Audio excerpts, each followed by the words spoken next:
Thank you, Dr. Arunan. So, once again, a warm good morning to all. As Dr. Arunan told, no, this is the first session of the colloquium on light matter interaction at nanoscale. I am from Center for Materials for Electronics Technology, CMET, an R&D institution under Ministry of Electronics and IT, Government of India, dedicated to the development of electronic materials. We develop technologies up to the pilot scale and then transfer the technologies to industries or startups for production. Here in CMET, we have a very good plasmonic group concentrating on the development of novel plasmonic materials and devices.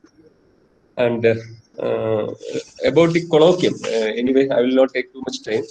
But how this colloquium got this shape is that we considered the major four aspects of nanophotonics for this colloquium. One is the electron confinement effect of optical properties of matter, that is quantum confinement effect. So as you know, this led to the tunable size-dependent properties and leading to a variety of applications like LED and such important devices. Then the second one is light confinement effects in structured dielectrics. Actually, this has led to waveguides and photonic circuitry and all. And the third one is the modified light matter interaction with the confined light waves. This is quantum optics of nanostructures. And there actually the spontaneous emission and scattering of light becomes controllable by engineering photon density of states. So this has led to the concept of photonic crystals. And the last one is electron excitation by confining light matter or light at metal dielectric nanostructures. So this area has been emerging in the field of plasmonics. So plasmonic devices are capable of sub-wavelength light confinement. So then we framed topics based on these four areas. And we are fortunate that we got eminent professors and scientists for giving lectures in these topics. So dear participants, the whole idea is to motivate you towards the excitement of research in this field and also to take up exciting research in this area. Now, the duration of the sessions will be 1 hour followed by a discussion. You can ask questions or drop questions in the chat box. Now, regarding the sessions, I am very happy to tell you that Professor Vijayan is with us for the first session. He is a senior professor at the Department of Physics, IIT Madras, a pioneer in the area of photonics.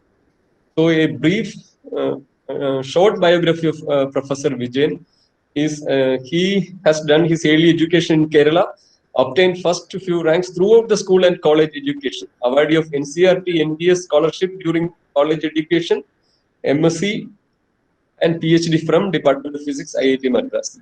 Then served as a senior project officer at IIT Madras for 2 years and as lecturer in Pondicherry Central University for 5 years. Joined as assistant professor at IIT Madras in 1993, currently senior professor. His field of interest is photonics, light matter and light matter interaction. Graded successfully 14 research scholars for PhD and presently grading 3 more. Published over 100 research publications in international journals and presented more than 100 in conferences. And many of them have received best paper and best presentation awards. Over 100 invited talks in conferences, universities and educational institutes in India and abroad. And he has been invited to give inaugural lecture in the NCERT Golden Jubilee Lecture Series at New Delhi in 2011. He is involved in active research collaborations with universities abroad and has been visiting professor in Singapore and Germany. Author of a book on nonlinear optics published by John Wiley International, now into second edition. Currently, the president of Tamil Nadu Pondicherry Regional Council of Indian Association of Physics Teachers and honorary fellow of Kerala Academy of Physics Teachers. With this, I welcome Professor Vijayan for delivering his lecture. Sir, please. Very good morning to all of you. You know that this colloquium is on light matter interaction. So how do we start a colloquium like that? There are very serious lectures by practicing scientists who are actually working in those areas and on different topics, important frontier topics, very carefully chosen. That's one thing which I appreciate. As you can see from the abstract book, It's actually a rich program with a lot of useful lectures by experts. So we start lightly because it's a light matter interaction. And I thought I will give, my task is to give you an overview of the program. We start with the first point in your syllabus, that is the basics of electrons and photons. And from there, I touch upon different aspects of these new trends and the new frontiers in optics and photonics. So I will introduce several concepts, and those concepts will be detailed later by people working in each one of them specifically. So there might be some overlap, but this is just to give you a preview and a basic understanding before you face a more detailed lecture.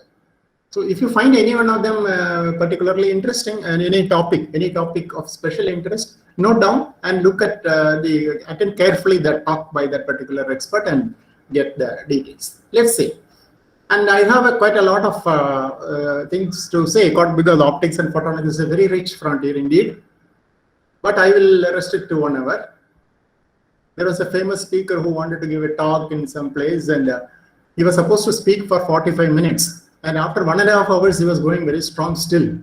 Then he goes to looks at the organizer and says, "Sir, how much more time can I take?" Then the organizer didn't want to displace the big man. So he said, "Sir, you can take any amount of time, but they will go home at 10 for lunch at 12 o'clock. That's what they said. So with that in view, let us see how we can optimize and manage time. That's the plan of my talk. And this is also the learning objectives. Teachers are familiar with the learning objectives, right? So this will be the learning objective.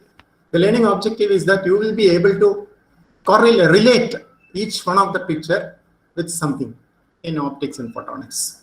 A deep concept, really deep research level concept, each one of them. I would like to invite all of you to a paradise. Don't immediately you will get scared. What paradise? That is after finishing all those fantastic things that we are doing now. And he is inviting now itself to the paradise. But this paradise is different. This paradise is made up of very interesting phenomena of optics. But I have listed only a few of them here for obvious reasons. But there is a rich plethora of processes in various frontiers. So that way, you may wonder, optics, is it a dull subject or is it a new fantastic subject with emerging frontiers? That is the question which will be there in your mind, optics and light matter interaction. Is it really an interesting topic with a lot of potential, or is it just a textbook, a boring textbook topic? This is what you will answer yourself at the end of this whole program, all these lectures and program. You will also get partially, you will be getting some answer by the time I complete because it is an overview. So that is the first point I want to make. Optics is a paradise of interesting phenomena. Interesting from the basic point of view, and there is a scope for a lot of scope for application potential. That is what we have. We are talking about light matter interaction. It's actually very nice to see this light matter interaction. What are important here? The concepts. If you want to do research in this field, be thorough with the concepts. Concepts are electromagnetic theory and quantum mechanics to start, basically. So these two topics are very important. If you have any interest in these topics, go back to the basics and be thorough in both these. Then your life will be really colorful. Now, light matter interaction has many things. Concepts is the starting point. And then there is material, different materials. That is where matter comes in. What kind of materials? And can each material give an interesting phenomenon or application or basic interest? That's the question. That we know. Concepts are important, materials are important. But something which some of you may not know yet is structure is also important. Not only matter, but the way it is structured is also important. So now you will, maybe this is a new thing to many people. So you think, oh, structure is very important. But at the end of the program, we will also tell you that lack of structure is also very important. Not only structure is important, but lack of structure is also very important. That is actually my research area, but somebody else will be talking about that later. Okay. Now, what are the kinds of light matter interaction? It is not very scarily complicated. As I was telling, this first talk is purposefully kept light and it will be an overview. So what are the different modes? It is not difficult. What are the modes of interaction? First, ordinary light interacts with ordinary matter. That is how we can see all the world around us, because ordinary light interacts with ordinary matter. The usual phenomena which I listed there, all of them come under that. If you think that someone looks very beautiful or handsome or something like that, and you are losing your peace of mind, just think that it is just ordinary light interacting with ordinary matter, nothing more than that. It's a light matter interaction at the crudest level. We graduate to the next level. What is the next level? Extraordinary light interacting with ordinary matter. Extraordinary light? What is extraordinary light? Extraordinary light, there are examples. You can consider lasers as extraordinary light. Okay, so lasers, extraordinary light. When that interacts with matter, there are new things coming up, which were not there in the first part of the light matter interaction. That is one example of extraordinary light. But of late, there is another kind of light, extraordinary light, which has become very important. That some of you might have heard of it, and that is the structured light.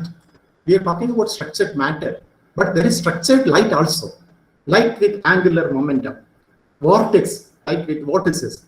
That means it is not a uniform cross-section across the beam, not even a Gaussian cross-section as usually there in most of the lasers, but a structured kind of Legure Gaussian and things like that.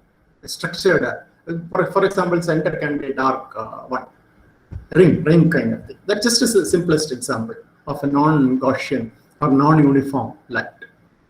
So that kind of beams are becoming very important in recent times. You can do a lot of wonders with that kind of beams. So that is another aspect of light matter interaction. So my point here is ordinary light interacts in some way, and most of it is already discovered, and a lot of applications are also there. But these kinds of extraordinary forms of light also can interact with matter and create a lot of wonders. What is the third one? Ordinary light interacting with extraordinary matter. What is extraordinary matter? All of us think that, oh, I am an extraordinary matter. No, you're all ordinary matter only. What is this extraordinary matter? What are examples of extraordinary matter? That you will start seeing immediately after this lecture. For example, nanostructures. Nanostructures, semiconductors, various kinds of, especially nanostructures which are rather new. We think it is new, but the engineer with a capital E has already discovered it and used it in nature. But we think it is a new thing and all that. But anyway, so that's a special matter. Let us call it as a special matter, that kind of matter. Structured matter, that is another kind of special matter. So I'm talking about ordinary light interacting with extraordinary matter, such as nano, structured, unstructured, different kinds of matter.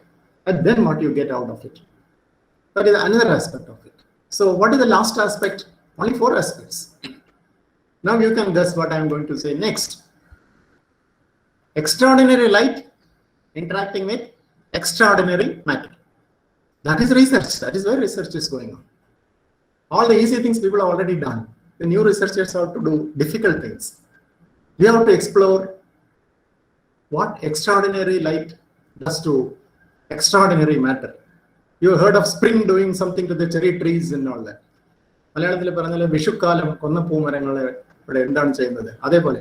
Extraordinary light interacts with extraordinary matter. So that is the kind of research frontier. And all these talks which are going to follow are examples of that. And I will introduce you to at least some of them in this talk.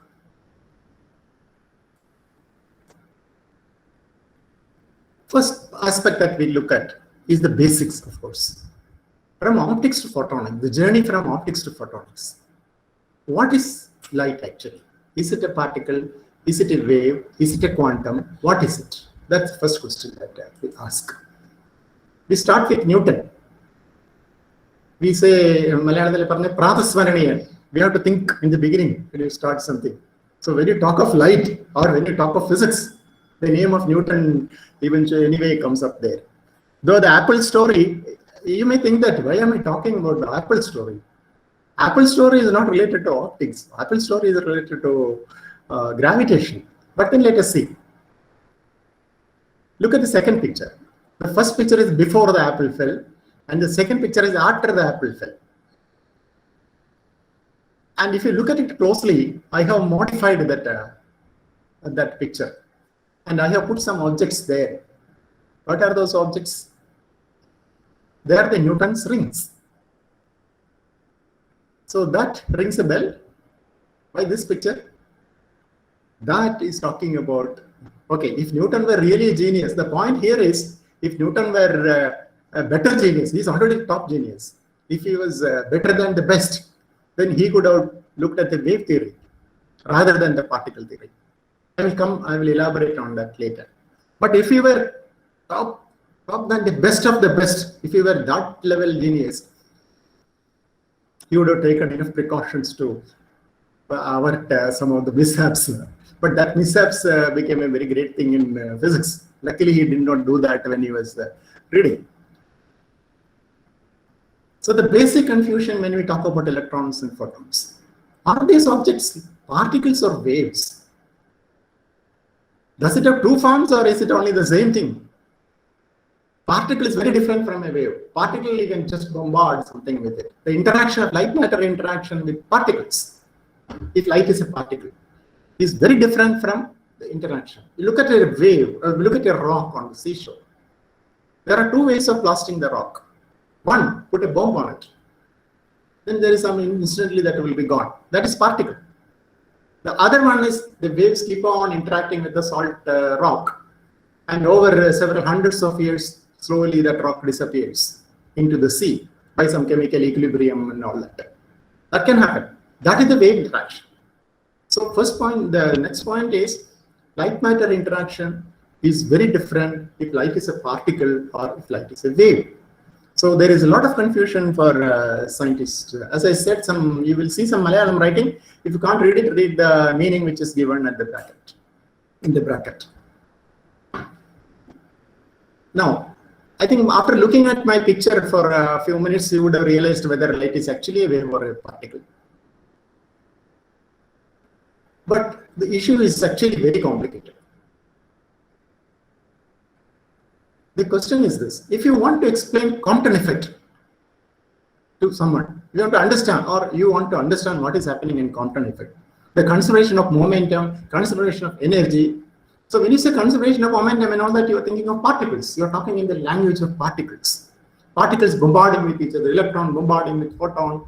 That is the picture with which you can explain Compton effect or the rectilinear propagation of light. So in that, you need the particle picture of light. On the other hand, things like interference, polarization, diffraction, which also we see in daily life, that can be explained only with a wave picture of light. So finally, what is it? So it depends on which experiment you are doing. If you are doing Compton effects, both electron and the photon behave like particles. And if you are doing a diffraction experiment, there, of course, if you are doing an optical diffraction, then the photon behaves like a wave. And if you are doing electron diffraction, electron behaves. You know that J.K. Thomson received the Nobel Prize for discovering the particle called electron. After 30 years, his son G.P. Thomson also got the Nobel Prize. For what?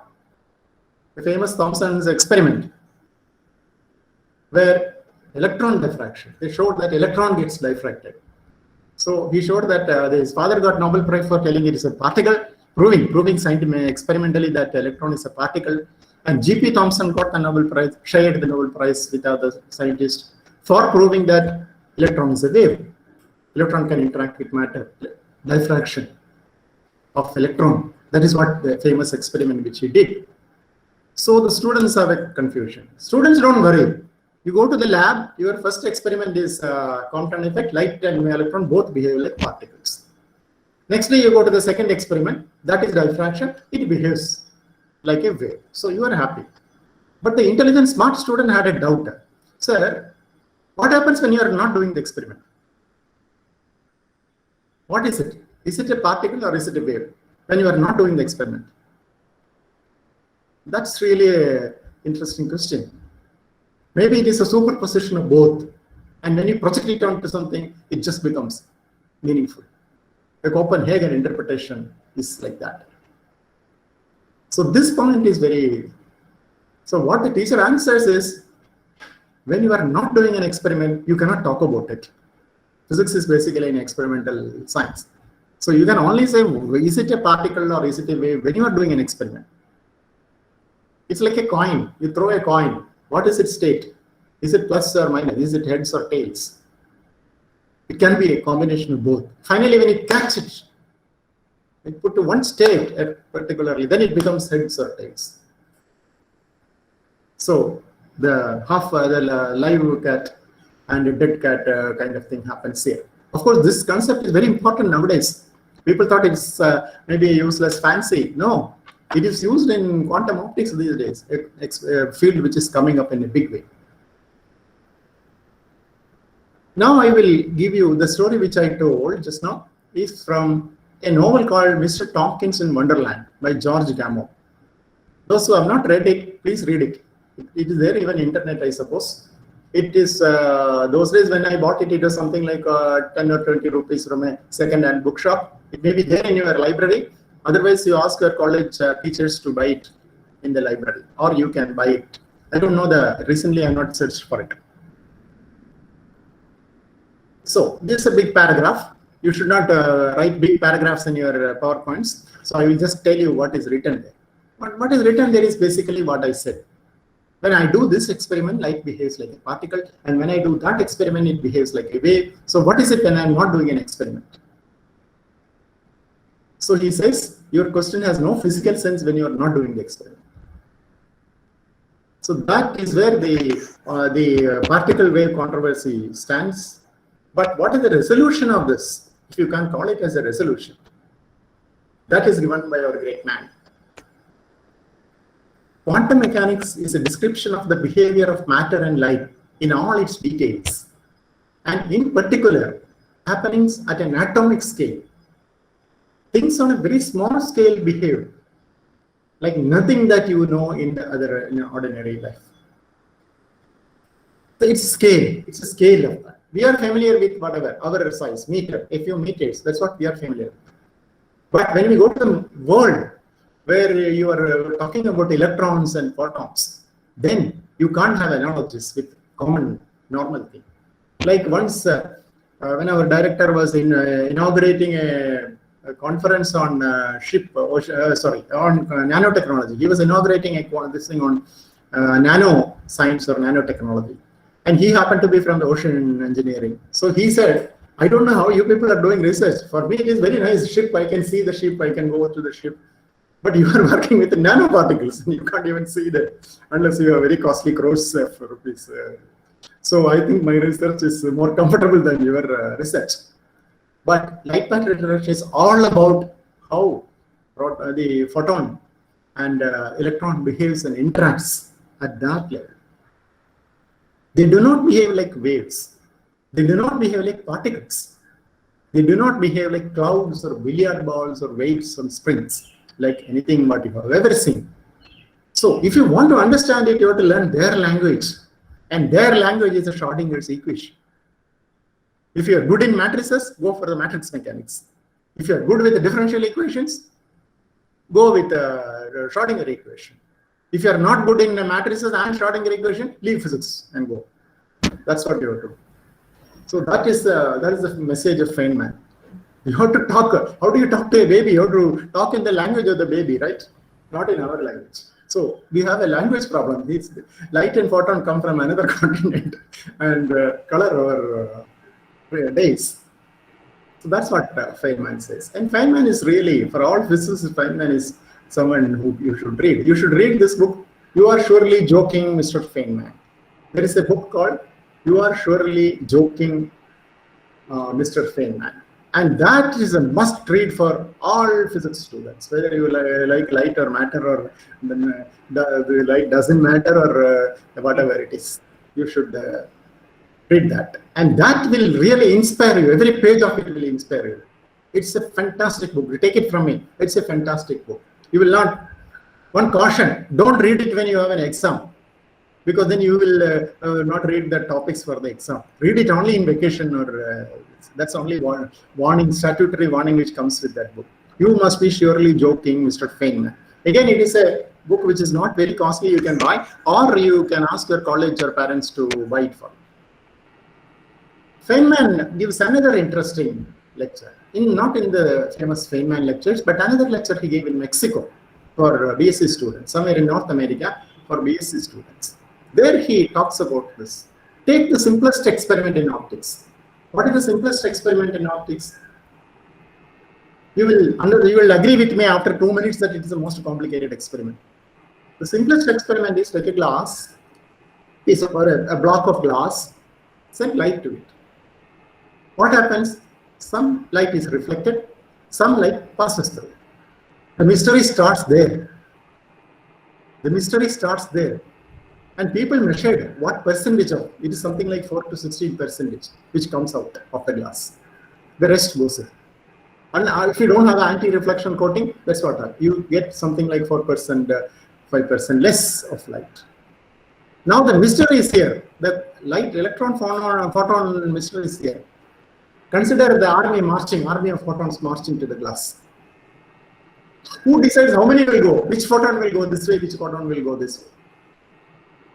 Just think of it. It's a mystery.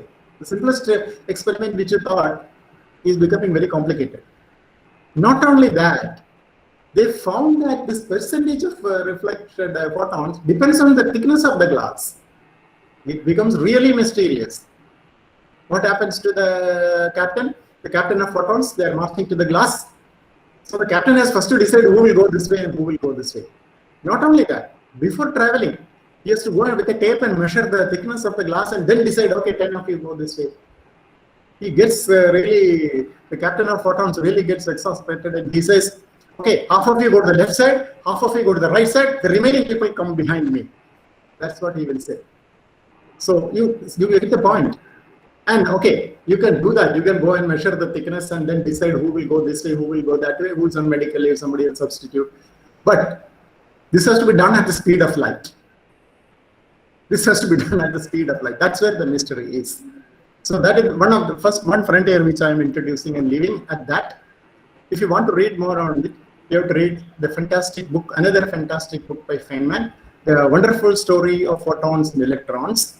It's a popular book with subtitle QED, The Wonderful Story of Electrons and that was the book. This is the second book I am suggesting. Please note down somewhere. I am giving you a lot of take home.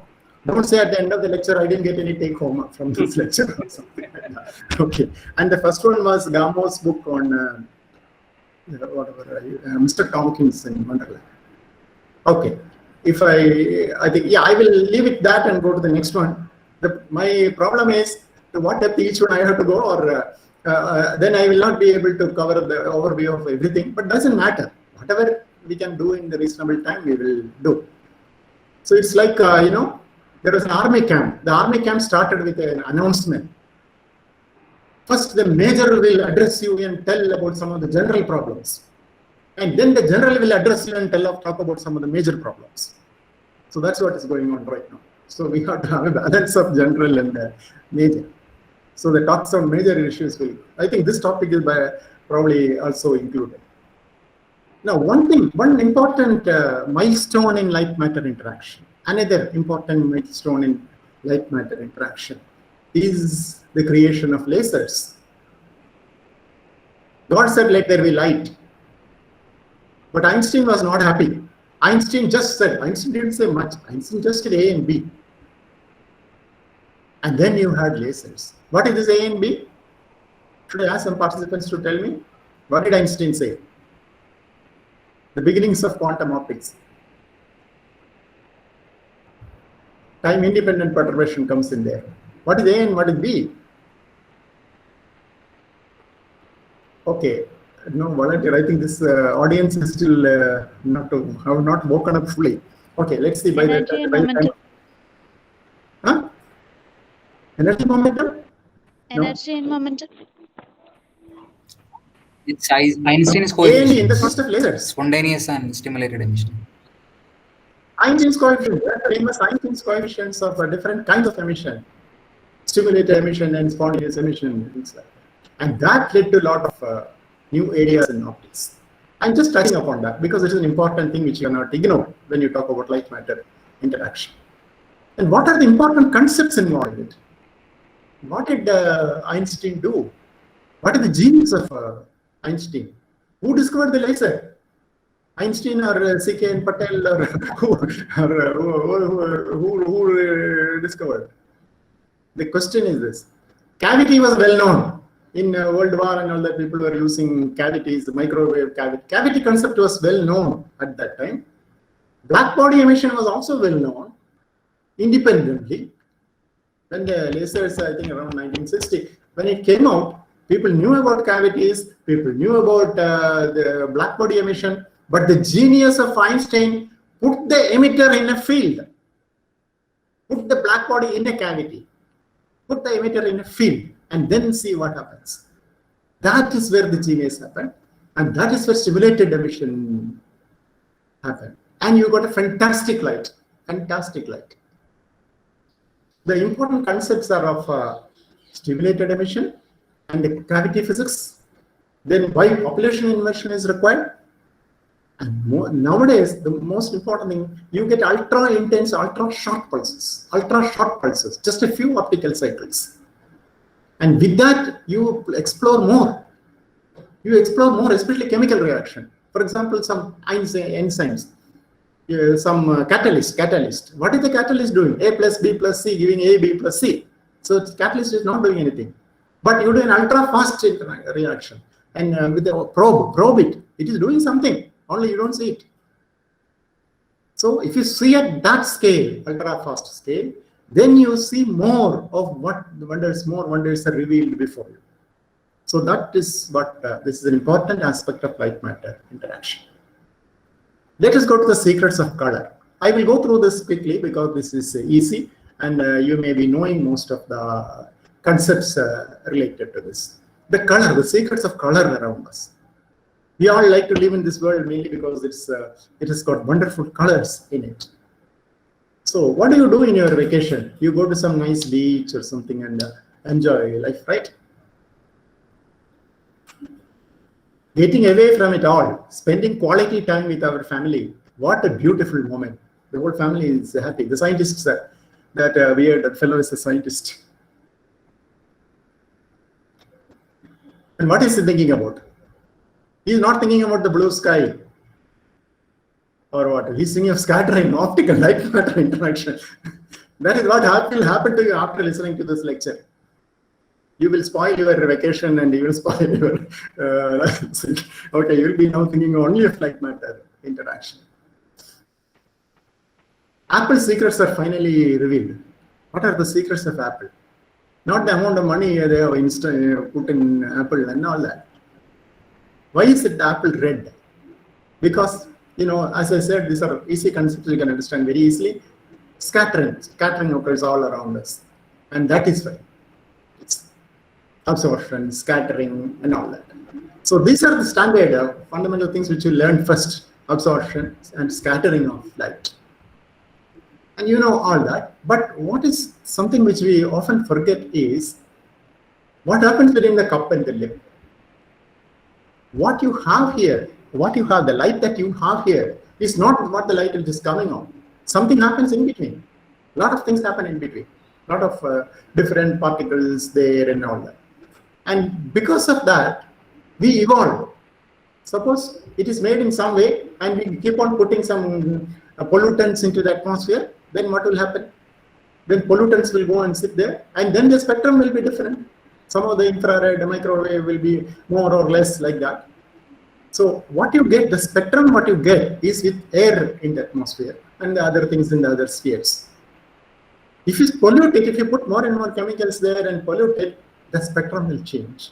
Then what will happen to human beings? We will evolve.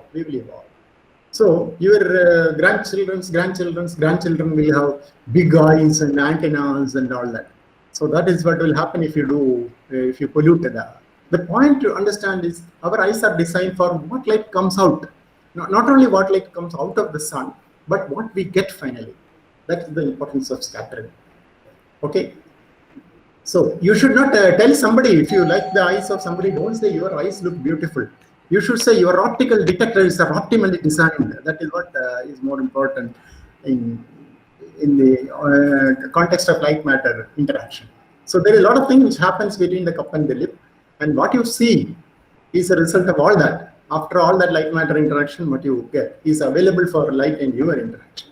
Why should you listen to this lecture? Most of the students attending here will have this problem after 10 years. If you're finding it difficult to read, the boy asks his father, what are clouds made of? He says, I used to know that. I think it is mostly water. Then how do they float? Well, it's sort of evaporated water. Maybe there are some other gases. I'm not sure. So this is what the father says. And the son says, so why are they white and the rest of the sky is blue? Heck, it beats me. I guess we ought to look up this stuff. So he says, there is no qualifying exam to be the dad. Be a dad. So now you can tell him, oh, I have undergone a course in light matter interaction. So I know many things which I can explain nicely. So that's why you should listen to this lecture. So this is the most famous elephant of Kerala. My point is, what do you see? How do we see what we see? And how do we see what we don't see? That is the question which we are asking. There are methods to see what we don't see. So what is this? Which is the beautiful elephant, left or right? But the point is, this is a false colored image. What I'm showing you is an infrared image. It is a false color image. We can't see red and green. It's painted differently. I mean, not painted. The color coded. The hotter regions are coded with. That's what you normally do in the research simulations. The hotter regions are but how do you get this information? Hot or cold information? That is by the infrared photography. So that is what you see now. And that gives you quite a lot of other information. For example, people were wondering, zoologists did not know why the elephant's ear is so big and it always does this. The answer is now known from this infrared research. It is because the elephant is a huge machine. We are all huge machines. And we generate a lot of heat. And elephant being very huge, it generates quite a lot of heat. So it needs to cool itself. But we thought so far that it is enjoying the music in the festival. No, it is doing its biological function of light matter interaction. This is not light matter interaction. Only we understand it through light matter interaction. So this is important. This is not a new kind of yoga proposed by the Prime Minister. It is it's actually again an infrared image showing the temperature distribution.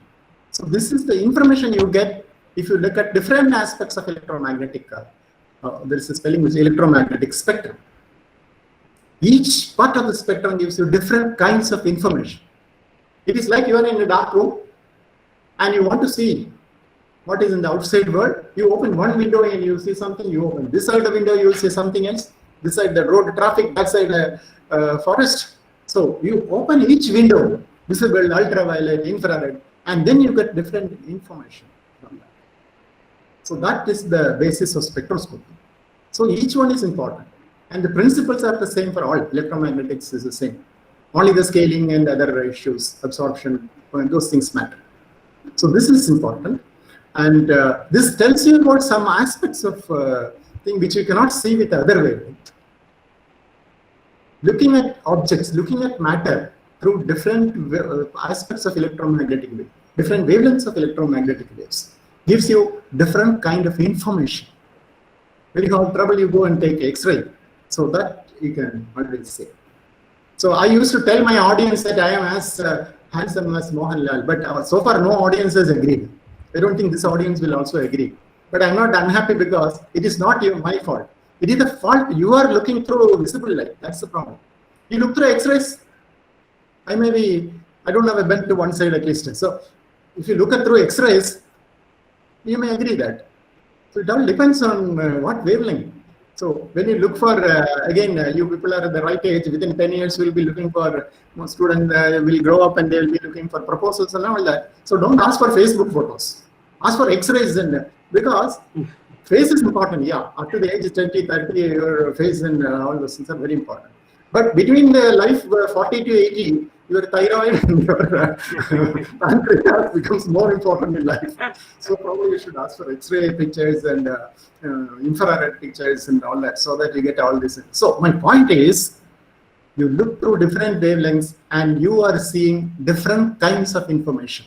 That is where it is beyond spectroscopy. Spectroscopy at all electromagnetic wavelengths. Okay, now I have only a few mention only of the topics which are going to come up. Color. Let's talk about color first before going to nano. Let's talk about color. Color. Why is this color? Why this particular color? That has generated quite a lot of physics. Again, my next take home. You should search for why the sky is blue. A talk, radio talk for students given by C.V. Raman. The talk is not available, the text is available. Audio, video are not available, the text is available, you can easily get it. Actually, someone has published, I think somebody published a book on it, but unfortunately the book has more pictures and less text. You should, so if you can't get the real full text, you can send me an email, I will be able to send it to you. So this color, there's a lot of physics in this. It's not the sky alone. Then it is not a big deal for light matter interaction here.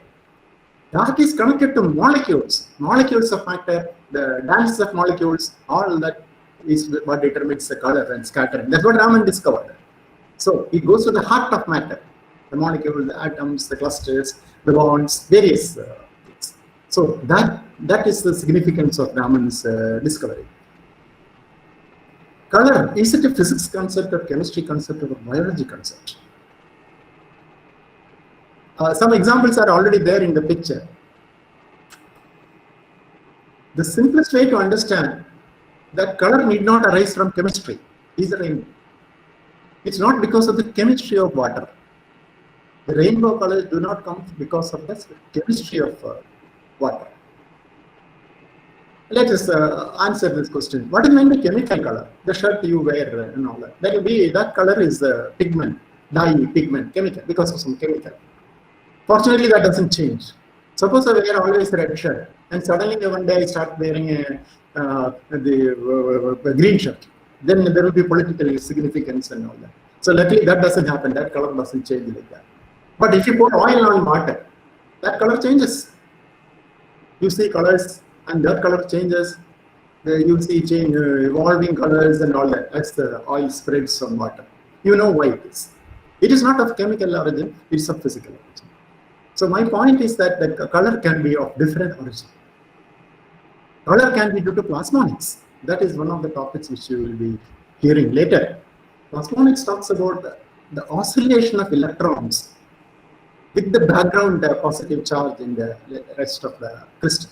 So that oscillation can resonate with the light wave, and that is how you get plasmonics. Plasmonics is fine, but there are some evil effects of plasmonics. The color of gold is because of plasmonics, and that has led to a lot of issues, this color of gold, and it has spoiled many lives.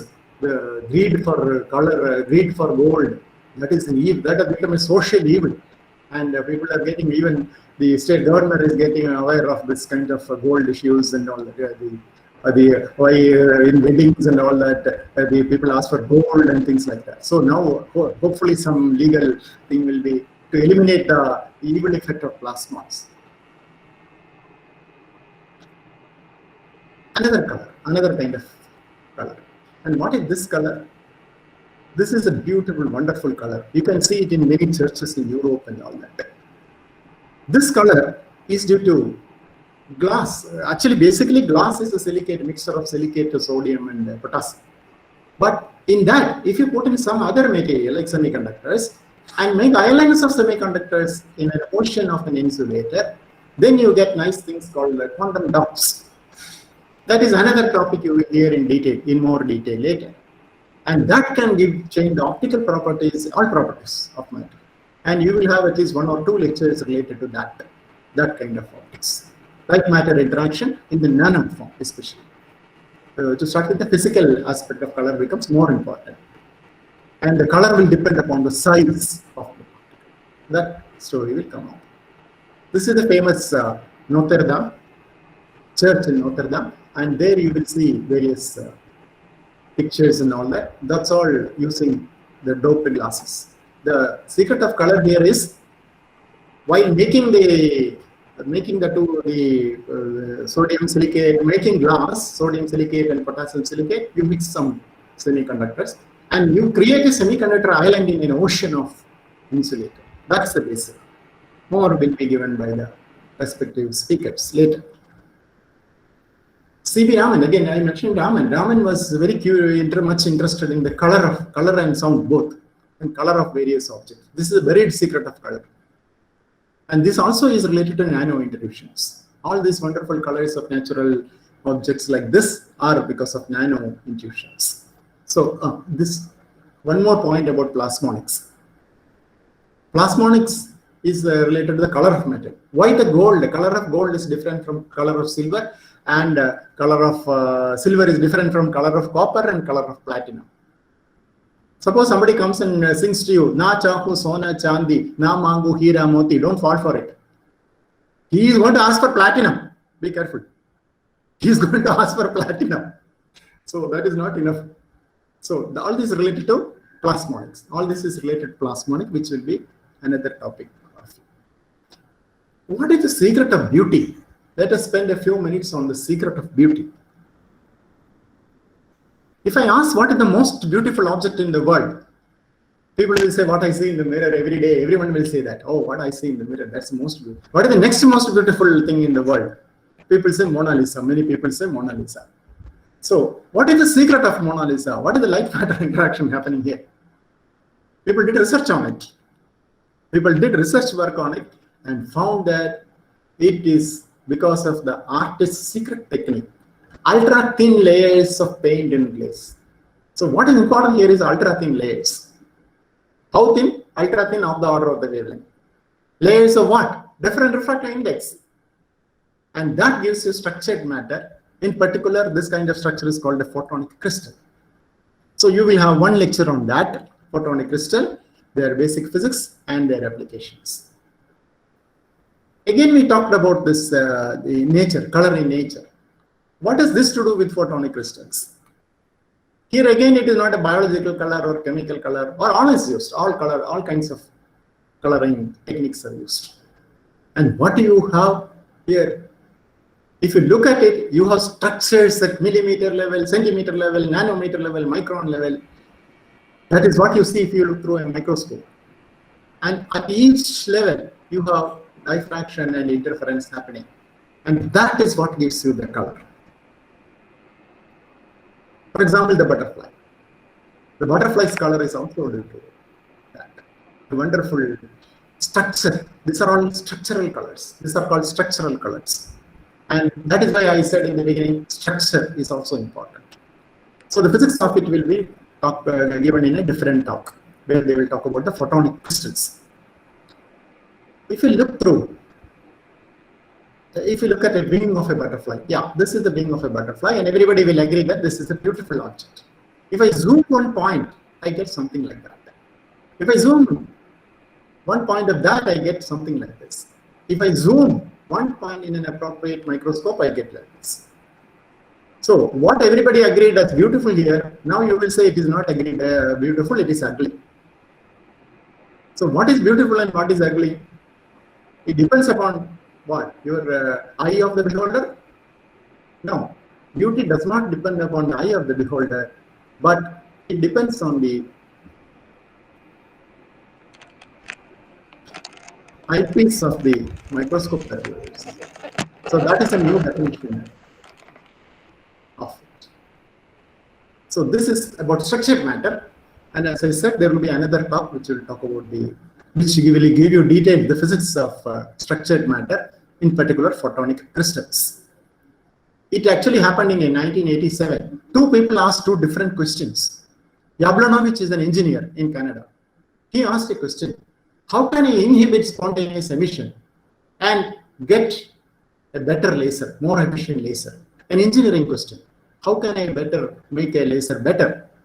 And Sajeev John, who is of Indian origin, but in Canada now, he asked a question, can I localize photons, just like the Anderson localization of electrons? That is a basic physics question. So the two different questions, very different questions, but answers turned out to be the same.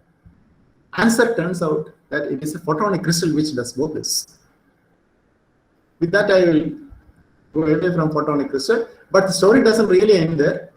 All around us, if you look at it, lot of interesting things are happening all around us. And this play of colors, a lot of it is not only structured matter, but also unstructured matter, which gives wonderful colors, changing colors and all that. So light matter interaction is quite everywhere and quite deep. The final topic I am going to talk about in the next few minutes, I started I think 10 minutes late, so I can take a few minutes more, is about a new kind of material. See, when I talk about refractive index, you know how to get refractive index. How do you get refractive index? Okay. So there are two different things. Light is an electromagnetic wave. But when I say electric phenomena, you think of getting a shock or things like that, right? Or paper thing on a comb, paper jumping to a comb. That's the picture which you get when you say electric. When you say magnetic, it's a totally different picture. You think of various things being lifted by magnets and all that. All electric phenomena are governed by the epsilon. What is epsilon? The permittivity. Epsilon naught is the permittivity of. And if I ask you what is the value of epsilon naught, most of you may not remember. What are the dimensions, units? That also you may not remember. Okay, that's okay. You can always look up. So that is a complicated quantity, and which governs all the electrical phenomena. What about magnetism? All magnetic phenomena are governed by the permeability. Again, what is the value of it? What is the units of? What are the units of it? Are complicated questions. Okay. Now you do a trick. Multiply this together. Let's go to free space. Take epsilon naught and mu naught. Multiply them together. Take the square root, and then divide by. Find the invert it. Then you can't have an excuse. You must know that number. You must know those units. What are they?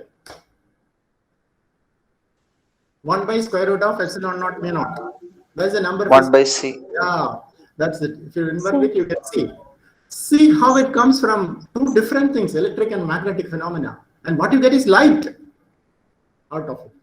Okay, why am I talking about it? You may think that I'm talking about the origin of light at the end of the lecture. No, I'm talking about a particular aspect of it. You have 25, square root of 25. You want to take square root of 25. The answer is 5. Everybody knows. But mathematician will say minus 5 also is an answer. There is a wonderful book called Leelavati. You all have heard about it. It is a mathematics book written in Sanskrit, but English versions are available. So there, the problems are very interesting, like a story. Each problem is like a story. So quadratic equations are there in that. And finally, you have to find it. Arjuna was in war and so many arrows came to him. He put so many arrows to other people. And finally, the question is how many arrows were there in the beginning? So you have to assume X and all that. And finally, you will find out. So in that famous shloka on Arjuna's arrows, it's a quadratic equation. Some detail, we are not interested in those details. But finally, the answer will be minus square root of 25. Answer will be square root of 25. So the answer is 5 arrows. That is what Arjuna had originally. But minus 5, we just forget, neglect, you don't look at it. What do you mean by 5 arrows? What do you mean by minus 5 arrows? Is it that somebody put 5 arrows on Arjuna? No, that is unthinkable. Immediately, there will be a nationwide calamity if I say Arjuna was hit by others. No, I'm not saying that. Now let us look at epsilon naught. We are talking about light matter interaction. So let us talk about epsilon and mu. You multiply this and then you get to take the ratio of epsilon naught mu naught by epsilon mu of the material. Then you get the refractive index of the material, right? But what is epsilon? Suppose epsilon is negative. Suppose you make a material with epsilon negative. Don't worry whether we can make, we'll worry about it later. Then you make a material with mu negative, and then you multiply together, you will again get plus. Again, you will get the positive. But somebody discovered, let's go to the story. Yeah. A person called, scientist called Basilago said, in that case, you have to take the negative root. It will have a significance. So that was proposed by Victor Basilago, and John Pendry is the one who has made maximum contributions in recent times on it. And you can look at their names, search their names, and you will see enough material on that. This, I think there is no lecture on this. Maybe some passing mention will be done in the due course. So I will go a little bit, a few minutes more on this. The starting point is this: the square root of epsilon and mu for a material, epsilon r and mu r, will give you the refractive index. But if both these are negative, still you should get the same refractive index. -1 into -1 is +1. But Basilago said and Pendry proved that in that case, that kind of extraordinary materials, you will have to take the negative root. It makes sense. How does refractive index make a sense? Where does light go? Light goes into the glass, and then where does it go? This way or this way? That is where this becomes important. So light goes in the wrong way if you were to consider a material with that kind of structure. That is what is proved experimentally, proposed and proved experimentally. Let us look at the material, all materials in the world. So you have a picture here. Okay, I forgot that question will come here. What happens if one of them is negative? Epsilon and mu. We have two things: epsilon and relative permittivity and permeability. Suppose both are positive. Let's first look at both are positive. Both are positive, you get the transparent media. No problem. The usual optics, all non-optics. What happens if one of them? If one of them, then there is it becomes imaginary. It becomes imaginary means light cannot propagate. So light propagation, it becomes, instead of a sine wave, it will decay. That's what happens. So this opaque, either epsilon becomes negative or mu becomes negative. In both cases, you have opaque materials. So we are not interested in that. The last one is epsilon is negative, mu is also negative. And then you get wonderful things. Then you get the negative, the so-called negative refractive material. For those materials, we have to consider the refractive index as negative. And that, how do you get it? Here I have mentioned some of the materials. This table is just to tell you that it is very difficult to get mu negative. In nature, such things are not there, rarely there.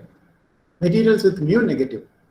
What do we want? We want to see the fantastic properties of negative refraction. For that, we need a material for which epsilon is negative, mu is negative. But the table tells you that mu negative is not easily available. But epsilon negative is available. You are all familiar with this kind of pictures, where some frequency ranges you have negative value of refractive and a negative value of epsilon r. So you have to make artificial materials. And you make these artificial materials, and then you get then it is connected to plasmonic. You have the plasmonic frequency coming in a big way, and that will be talked about in a different lecture. I think 1 or 2 lectures will mention the aspects of plasmonics, though not probably in metamaterials. Probably that also will be included, but plasmonics will definitely come in as a topic. So it is possible.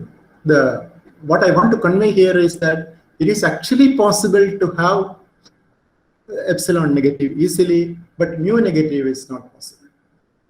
Possible easily, but you can make artificial, as I said, light and extraordinary materials where that is possible.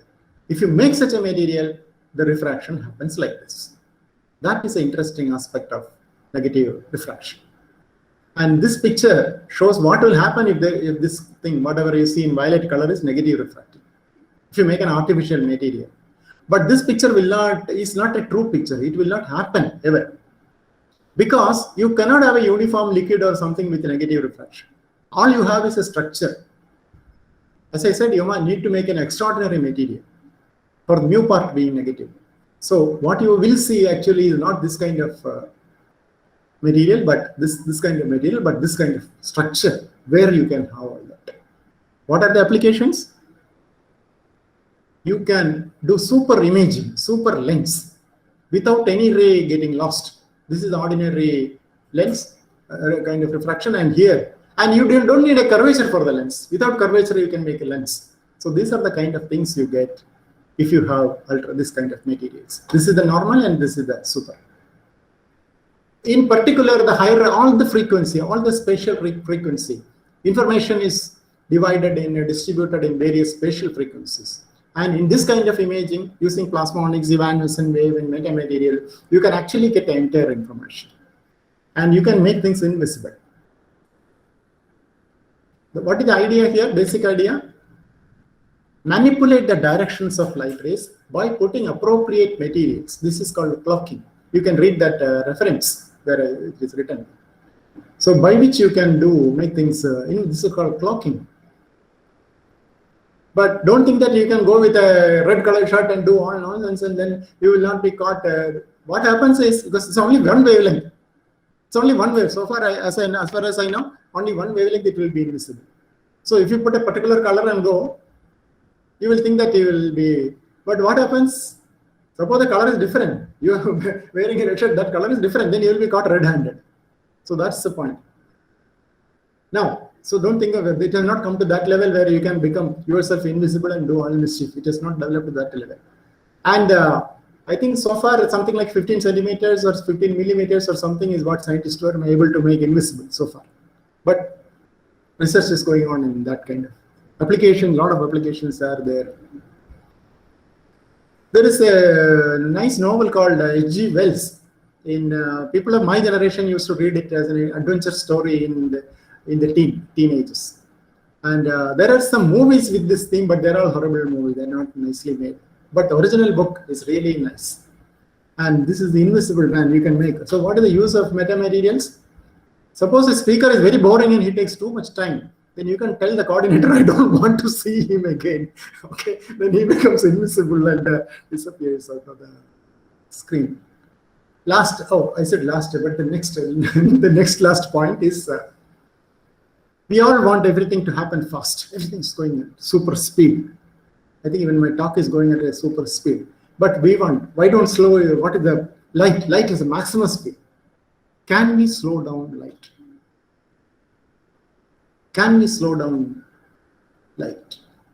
So this Sayana Acharya mentioned, salutations to you who travel 2000 yojanas in half an nimesha, which works out to 2.99 into 10 power 8 meters per second. So the reference is there. I have given the reference where they have analyzed this meaning of it. Okay. So, but carefully I have put the Greek sun god. I didn't want to put the Indian sun god there, but because then I will be attributed to be belonging to some party or something like that. So very carefully I put a Greek sun god as a picture. And the Indian sun god has got 7 horses. Greek sun god has got only 4 horses, but Indian sun god has got 7 horses. Let us give names to the 7 horses. V, I, B, G, Y, O, R are the 7 horses of the sun god. This is, and but if you look at carefully, they are not horses, they are snails. So why? I want to slow down light. How people want to slow down light? Is it possible to slow down light? It is possible if you have a structure. There are many ways of doing it. So one quick way will be you have alternating high and low refractive index. If you have such a material, which Dr. Vijaya will be explaining in the photonic crystals, this is basically a kind of photonic crystal. You can have the omega versus k curve going to 0 slope, and the slope of that is the speed of light.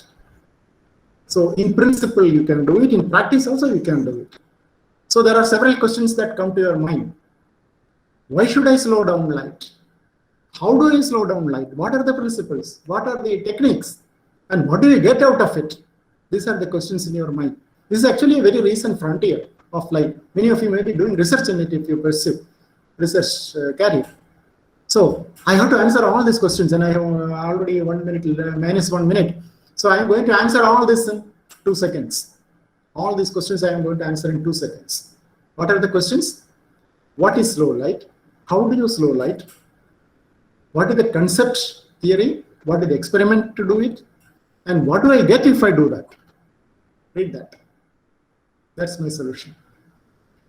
We have written it very carefully so that you should be able to understand it. This is available online, free. It is in Resonance magazine. It is the Indian Academy of Sciences magazine, issue on November 2013. Go there and you can search for it. You will get it free. It's a fascinating frontier. I hope that is another take home which I want you to explore. Okay, so I talked about many emerging paradigms, and the other speakers will explain many of these paradigms in more detail, technical detail, and other things. But what is the next paradigm? What is the next paradigm? That is going to be decided by you, those who are going to do research in light matter interaction. I have come to something like the end of my research career, but there are many people, many of you who are starting it. So that is what you people, we have done a lot of research in these things, and this is what you will do, the future researchers will do. I would like to end with a quote from, I think I have been ending like a quitting smoke a cigarette. Somebody said I quit smoking many times. So I am coming to the last topic many times. Okay, the absolutely last topic is, the essence of scientific spirit is to look behind and look beyond. And this is a quote from the lecture which I said. I said there is a lecture by C.V. Raman on why the sky is blue. And hopefully, so I was so fascinated with all that I started writing a book in Malayalam explaining all this in nice language. But the book is something like 90% complete, not yet available. So when it is available, maybe at that time in some lecture I can tell you about that. But the bottom line is, you see a little, and even this little is enough to elevate the human soul and make us realize what a wonderful thing the world is. And that's where I close. So I generally, when scientists give lectures, they talk about some part of their own work. So in this lecture, I have not really explicitly done that. So I thought I will do it in the thank you slide. If you look at this particular paper, that is about an unconventional micro laser, design and development of an unconventional micro laser. And that is our most recent, not most recent, 2020 paper, which came in Advanced Functional Materials. So as a parting take home, you can have a look at that paper. If any of the references which I gave are not available, you can write to me. I may be able to send it. Thank you.